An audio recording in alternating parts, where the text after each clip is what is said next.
कैसे हो मेरे भाई बंधु? आई होप आपसे बढ़िया होंगे और अपनी स्टडीज प्रॉपर तरीके से कर रहे होंगे। तो आज हमारा sexual reproduction in flowering plant का सेकंड लेक्चर है। तो इससे पहले हम लोग इतना पोर्शन कवर कर चुके हैं चैप्टर का और इसको जो समझा। और आज का जो हमारे पास टॉपिक है वो है पहले हमारा pre fertilization structures and event. उससे पहले हम ये थोड़ा सा टॉपिक हमारा छूट गया था पिछले लेक्चर के अंदर, तो इसको पहले खत्म करते हैं, उसके बाद हम अपने टॉपिक के ऊपर चालू करेंगे। चलिए बिना किसी टाइम को वेस्ट किए अपने लेक्चर की तरफ बढ़ते हैं हमारे। तो find out the names of five more flowers that are used in social cultural celebrations in your family. Have you heard of floriculture? What does it refer to? अब यहाँ पे क्या बोला गया है कि 5 हमें ऐसे फ्लावर्स के नाम बताने हैं जो हम सोशल या फिर कल्चरल सेलिब्रेशन के अंदर अपने फैमिली के अंदर क्या करते हैं, यूज़ करते हैं। तो और क्या पूछा, एक और क्वेश्चन पूछा है कि have you heard about floriculture? तो फ्लोरिकल्चर के बारे में हमें बताना है, तो इसको भी हम अभी आंसर करते हैं। तो यहाँ पर क्या बोला गया, 5 फ्लावर्स के नाम। तो 5 फ्लावर्स के नाम हो जाएँगे हमारे पास सनफ्लावर, सनफ्लावर और मैरीगोल्ड, गेंदे का फूल, जिसको हम लोग यूज़ करते हैं भगवान को चढ़ाने के लिए। और हम लोग रोज़ का भी इस्तेमाल करते हैं कल्चरल सेलिब्रेशन के अंदर। और जैस्मीन का भी इस्तेमाल कर सकते हैं हम। और एक और फ्लावर अगर हम लोग यूज़ करना चाहें किसी भी कल्चरल सोशल सेलिब्रेशन के अंदर, वो आपका हो जाएगा हिबिस्कस, गुड़हल का फूल, हिबिस्कस। तो ये हमारे 5 फ्लावर्स के नाम। अब यहाँ पे क्या पूछा है, फ्लोरिकल्चर के बारे में पूछा है। फ्लोरिकल्चर का मतलब होता है तो commercially growing of a flowers. जब हम लोग कमर्शियल पर्पस के लिए फ्लावर्स का वो करते हैं, उगाते हैं, उसको ग्रो करवाते हैं, तो हम लोग को उसको क्या बोला जाता है, फ्लोरिकल्चर बोला जाता है। ठीक है। Cultivating cultivating cultivating flowers for commercial purpose. Commercial purpose के लिए जो हम फ्लावर्स को उगाते हैं वो हमारा क्या हो जाएगा, फ्लोरिकल्चर कहलाएगा। So, to a biologist, flowers are morphological and embryological marvels and the sites of sexual reproduction. तो यहाँ क्या बोला जाए, हमारे बायोलॉजिस्ट के लिए जो फ्लावर्स है वो मॉर्फोलॉजिकल और एम्ब्रियोलॉजिकल क्या है, एक मार्बल्स की तरह है। और फ्लावर्स क्या है, हमारे पास साइट ऑफ सेक्सुअल रिप्रोडक्शन है। तो हमारे फ्लावर्स क्या करते हैं, सेक्सुअल रिप्रोडक्शन करते हैं। ठीक है। तो फ्लावर्स क्या है, हमारे पास एक साइट है जहाँ पर आपका सेक्सुअल रिप्रोडक्शन अकर होता है। In earlier classes, you have read the various parts of the flower. Figure 1.1 with the help will help you recall all the parts of the typical flower. तो अभी हम लोग ने पिछले लेक्चर के अंदर इस फ्लावर के स्ट्रक्चर को अच्छे से डिटेल में स्टडी किया था, तो यहाँ पर हमें उसकी हेल्प मिलने वाली है। अब चलिए हम लोग चालू करते हैं अपना पहला टॉपिक। इस चैप्टर का इंट्रोडक्शन वाला पार्ट हो गया है खत्म। अब चलते हैं अपने पहले टॉपिक की तरफ। तो पहला टॉपिक है हमारे पास pre fertilization structures and event. Pre fertilization का मतलब क्या है, यहाँ पे वो इवेंट, वो पार्ट फर्टिलाइजेशन का जहाँ पे हमारे पास गेमीट्स का फॉर्मेशन हो रहा है। ठीक है। और इन्वायरमेंट वैसा सेटअप किया जा रहा है जहाँ पर हम लोग फर्टिलाइजेशन कर सकें। तो यहाँ पे बेसिकली क्या बनता है, ठीक है, प्रिपरेशन ऑफ गेमीट होता है प्री फर्टिलाइजेशन इवेंट के अंदर। प्रेपरेशन ऑफ गेमीट, ठीक है, दोनों स्ट्रक्चर के अंदर, मेल स्ट्रक्चर और फीमेल स्ट्रक्चर के अंदर, किसी भी फ्लावर के अंदर आपका ये मेल और फीमेल स्ट्रक्चर देखने को मिलेगा। और दोनों स्ट्रक्चर के अंदर प्री फर्टिलाइजेशन इवेंट क्या होता है, आपका गेमीट का फॉर्मेशन होता है। गेमीट कैसे बन रहा है, उसके लिए क्या इन्वायरमेंट चाहिए, और उनके स्ट्रक्चर के बारे में। ठीक है, उनके स्ट्रक्चर के बारे में और गेमीट बनने के दौरान क्या क्या इवेंट उनके अंदर मौजूद है या फिर क्या क्या इवेंट उनके अंदर अगर हो रहा है। चलिए, much before the actual flower is seen on a plant, the decision that the plant is going to a flower has taken place.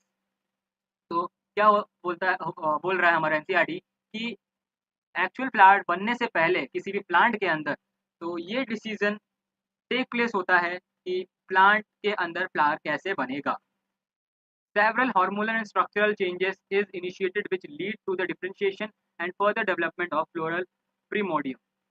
तो यहाँ पर क्या बोला गया है कि जैसे जैसे आपका फ्लावर का प्रोसेस टेक प्लेस होगा प्लांट के अंदर, तो वैसे वैसे प्लांट के अंदर हार्मोनल और स्ट्रक्चरल चेंजेस आएंगे, जिसके कारण प्लांट के कुछ पार्ट्स क्या करेंगे, आपका डिफ्रेंशिएट होंगे, डेवलप करेंगे फ्लोरल प्रिमोडियम के लिए। फ्लोरल प्रिमोडियम का मतलब है यहाँ पर जो आपको स्ट्रक्चर दिखता है, ग्रुप दिखता है फ्लावर्स का एक ही प्लांट के ऊपर, तो उसको हम बोलते हैं फ्लोरल प्रिमोडियम जो हमें दिखता है। ठीक है। फिर आता है inflorescence are formed which bear the floral buds. अब इनफ्लोरेसेंस आता है जिसके ऊपर आपका क्या होता है, फ्लोरल बर्ड बनता है। और वो इन्फ्लुएंस क्या होता है कि आपका फ्लावर्स का अरेंजमेंट कैसा होगा, उसी हिसाब से आपका फ्लोरल बर्ड वो बियर करता है, मतलब प्लांट वो फ्लोरल बर्ड्स को क्या करता है, कंटेन करता है। And then the flowers in the flower, the male and female reproductive structures, the androecium and the gynoecium differentiate and develop. अब फिर क्या होता है, फ्लोरल बर्ड्स के बाद क्या होता है कि आपका फ्लावर बनता है, फ्लावर के अंदर मेल और female reproductive structures androecium and gynoecium differentiate होते हैं फ्लावर के अंदर और डेवलप कर जाते हैं। We would recollect that the androecium consists of whorls of stamens। स्टेमन के अंदर स्टेमन हमारा एक whorls था जिसके अंदर आपका एंड्रोशियम आता था और representing the male reproductive organ, जिसको हम मेल रिप्रोडक्टिव ऑर्गन बोलते हैं। और गाइनोशियम हमारा रिप्रेजेंट करता है आपका फीमेल रिप्रोडक्टिव ऑर्गन को, जिसका वर्ल आपका हो जाएगा पिस्टिल। ठीक है, पिस्टिल के अंदर हम लोग गाइनोशियम कंसिडर करते हैं और गाइनोशियम हमारा क्या होता है, फीमेल रिप्रोडक्टिव ऑर्गन होता है। आई होप आपको ये प्री फर्टिलाइजेशन का इंट्रोडक्शन वाला पार्ट समझ आया होगा। अब आगे चलते हैं। अब हम लोग स्टडी करने वाले हैं पहले इसको, मेल स्ट्रक्चर को। ठीक है, मेल रिप्रोडक्टिव स्ट्रक्चर को हम लोग स्टडी करने वाले हैं। तो चलिए शुरू करते हैं। तो stamen, microsporangium and pollen grain, तो ये 3 स्ट्रक्चर आपको देखने को मिलेगा किसी भी मेल रिप्रोडक्टिव स्ट्रक्चर के अंदर। तो पहले हम बात करते हैं स्टेमेन। तो टिपिकल स्टेमेन के पास 2 पार्ट होगा। ठीक, टिपिकल स्टेमेन के पास 2 पार्ट्स देखने को मिलेगा। पहला, the long and slender stock called the filament. तो ये आप जो लॉन्ग स्लेंडर वाला पार्ट देख पा रहे हो, ये हमारा क्या कहलाएगा, फिलामेंट कहलाएगा। ये आपका क्या कहलाएगा, फिलामेंट कहलाएगा। और and the terminal generally bilobe structure called the end. तो ये इसका जो टर्मिनेशन स्ट्रक्चर है, जहाँ पे ये टर्मिनेट हो रहा है, यहाँ से स्टेमेन फिलामेंट चालू होगा और यहाँ पे जहाँ पे ये टर्मिनेट हो रहा है, ये आपका ये जो स्ट्रक्चर आपको बाइलोब स्ट्रक्चर जो दिख रहा है, एक ये और एक ये वाला जो स्ट्रक्चर दिख रहा है बाइलोब स्ट्रक्चर, मैं यहाँ पे बना दे रहा हूँ एक बार। ये कुछ ऐसा स्ट्रक्चर है। ठीक है, तो बाइलोब स्ट्रक्चर जो आपको यहाँ पर ऐसा दिख रहा है, ये हमारा क्या कहलाएगा, एंथर कहलाएगा। ठीक है, एंथर। तो ये 2 स्ट्रक्चर हमें एक टिपिकल स्टेमेन के अंदर देखने को मिलता है। The proximal end of the filament is attached to the thalamus of the petal of the flower. जो आपका फिलामेंट है, इसका जो प्रॉक्सिमल एंड, जो पास वाला एंड है, ठीक है, ये अटैच होता है किससे, ये अटैच होता है थैलेमस से। ठीक है, तो प्रॉक्सिमल एंड आपका अटैच होगा थैलेमस से। ठीक है, थैलेमस से। और आपका जो डिस्टल एंड है वो अटैच होगा किससे, anther. The number and the length of the stamens are variable in flowers of different species. तो फ्लावर्स वो भी डिफरेंट स्पीसीज के, उनके अंदर स्टेमेन का लेंथ और नंबर वेरिएबल हो सकता है, आगे पीछे हो सकता है। If you were to collect a stamen each from 10 flowers and arrange them on a slide, you would be able to appreciate the large variation in size seen in nature.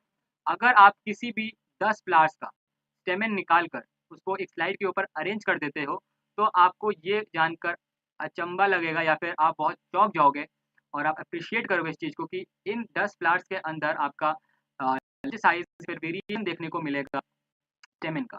ठीक है, नेचर के अंदर। Careful observation of each stamen under the dissecting microscope and making neat diagram would elucidate the range in shape and the attachment of the anther in different flowers।